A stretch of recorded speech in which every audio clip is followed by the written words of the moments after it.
Assalamualaikum warahmatullahi wabarakatuh. Alhamdulillah wa syukurillah wa la hawla wa la quwata illa billah. Asyhadu an la ilaha illallah wa asyhadu anna Muhammadar Rasulullah. Allahumma salli ala Muhammad wa ala alihi wa ashabihi wa mawala amma ba'du. A'udzu billahi minasyaitonir rajim. Bismillahirrahmanirrahim. Iqra bismi rabbikal ladzi khalaq. Khalaqal insana min 'alaq. Iqra wa rabbukal akram. Sadaqallahul azim wa sadaqa rasuluhul karim. Alhamdulillah, pemirsa penonton rahimakumullah. Kita bersyukur Allah Subhanahu wa taala membentangkan alam untuk kita semua. Menyediakan semua yang ada ini untuk kita. Khalaqalakum ma fil ardi jami'a. Allah ciptakan semua yang ada di bumi ini adalah untuk kita. Kegunaannya pun sudah dijelaskan oleh Allah untuk mencapai tujuan penciptaan kita. Wa ma khalaqtul jinna wal insa illa liya'buduni, kata Allah. Tidak aku ciptakan jin dan manusia melainkan untuk beribadah kepada aku. Maka sarana prasarana yang disediakan oleh Allah mestinya kita pergunakan untuk mencapai tujuan hidup tersebut. Maka ada dalam satu hal kunci yang perlu kita pahami.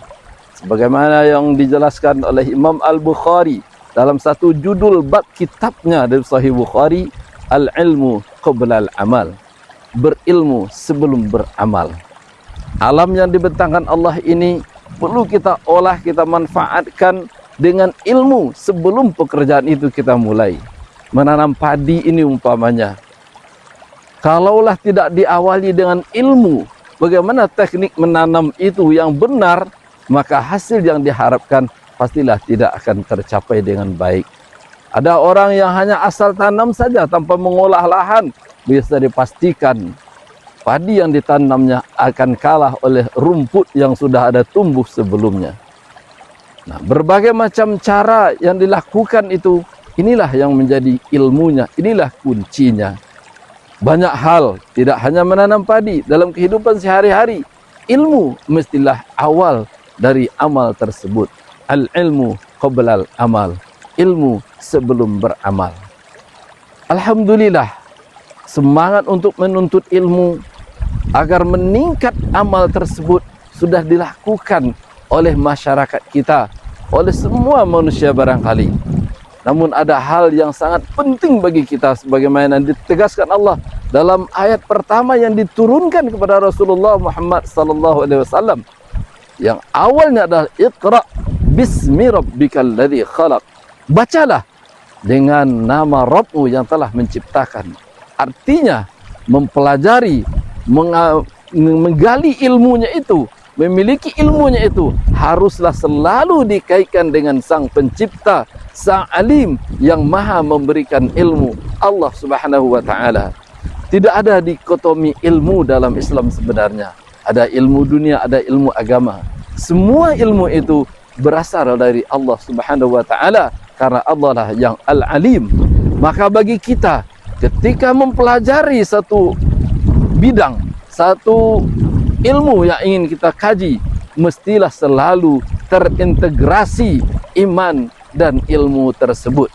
Sehingga dengan diintegrasikan iman kepada Allah dari ilmu yang dipelajari akan melahirkan amal-amal soleh yang membawa keberkahan, membawa ridho dari Allah Subhanahu wa taala. Sehingga apa yang dikatakan Allah, kalaulah penduduk negeri itu beriman dan bertakwa, akan Allah bukakan pintu-pintu keberkahan dari langit dan dari bumi. Nah, inilah yang menjadi kuncinya, agar ilmu yang kita pelajari itu selalu terkait, terhubung dengan Allah Subhanahu wa taala, mestilah diintegrasikan dalam belajar dan ilmu itu keimanan kepada Allah Subhanahu wa taala. Dan orientasi ilmu itu adalah mencapai tujuan pengabdian yang seutuhnya kepada Allah Subhanahu wa taala, kesejahteraan hidup di dunia dan kebahagiaan di surga nanti. Semoga Allah membimbing kita, menuntun kita untuk bisa belajar, memiliki ilmu sebelum beramal, dan ilmu yang kita miliki adalah ilmu yang terkoneksi dengan Allah Subhanahu wa taala, sehingga amal kita menjadi amal-amal soleh, amal ibadah yang diterima oleh Allah Subhanahu wa taala. Mohon maaf. Assalamualaikum warahmatullahi wabarakatuh.